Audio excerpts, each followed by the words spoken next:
You would be surprised how many times we do actually run across embezzlement within a veterinary practice.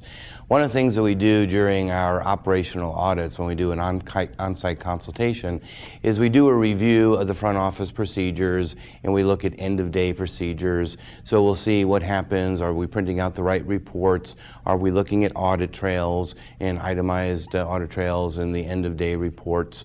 We also look at fee exception reports. And many times we will see some improprieties there, and that will lead us to dig a little bit further.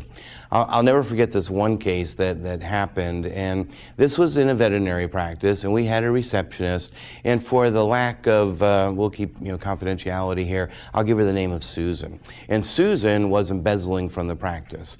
Now, what the practice, they had software program, and they were doing many of the things that they should be doing. But what Susan would do is she would watch other receptionists in the veterinary hospital during the day as they were doing transactions.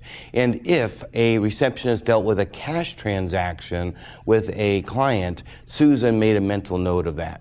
And then later in the day, when nobody was around, Susan went into that same client's record and created what's called a negative invoice. So let's say the client came in the morning, they had an exam done on the pet, the vaccination, fecal heartworm. Susan would go into the same exact client and patient, create a new invoice, and instead of putting in 1 for the exam, she put in -1. And instead of 1 for the vaccination, she put in -1. And almost all the software programs allow you to do that without having any password protection or any special abilities to do it. And she created this negative invoice. So in the morning, the client was invoiced out for, let's say, $110, paid in cash. Susan created this negative invoice, took the $110 out of the cash drawer, and put it in her pocket. Now think about this, everything balanced. The end of day balanced, the client received the receipt, reminders were up to date, everything. How would the practice have known about that? Well, you probably know the answer.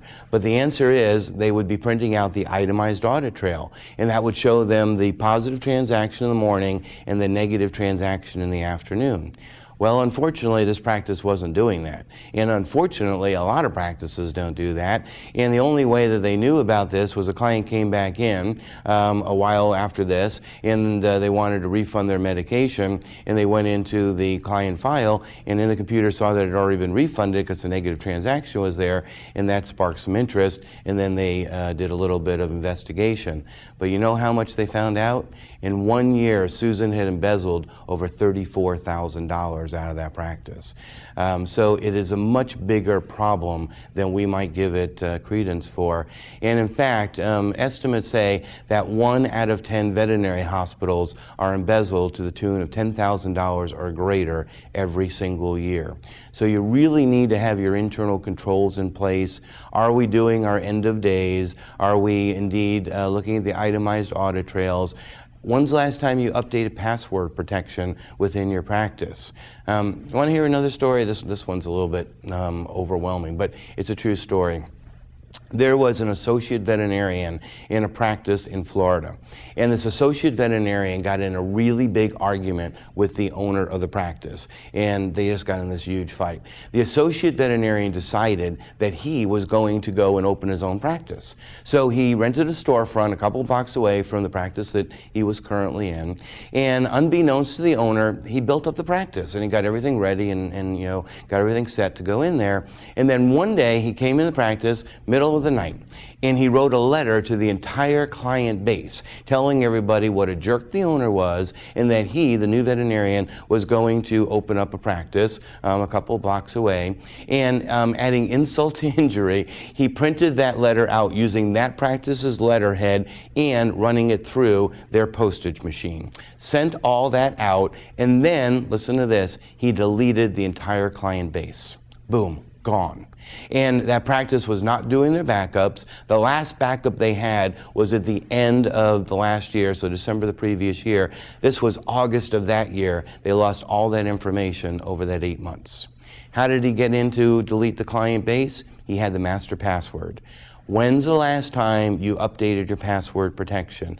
You know, are we making sure that our internal controls are in place? Are you doing an end of day every single day in the practice, cash draw justification, bringing that to the bank, having the bank receipt attach the end of day report along with your credit card transaction journals to make sure that hopefully some of these things are not occurring to you. But unfortunately, it's a very, very common occurrence within veterinary practices. So let's practice smarter, not harder, and let's see if we can close some of those doors to embezzlement.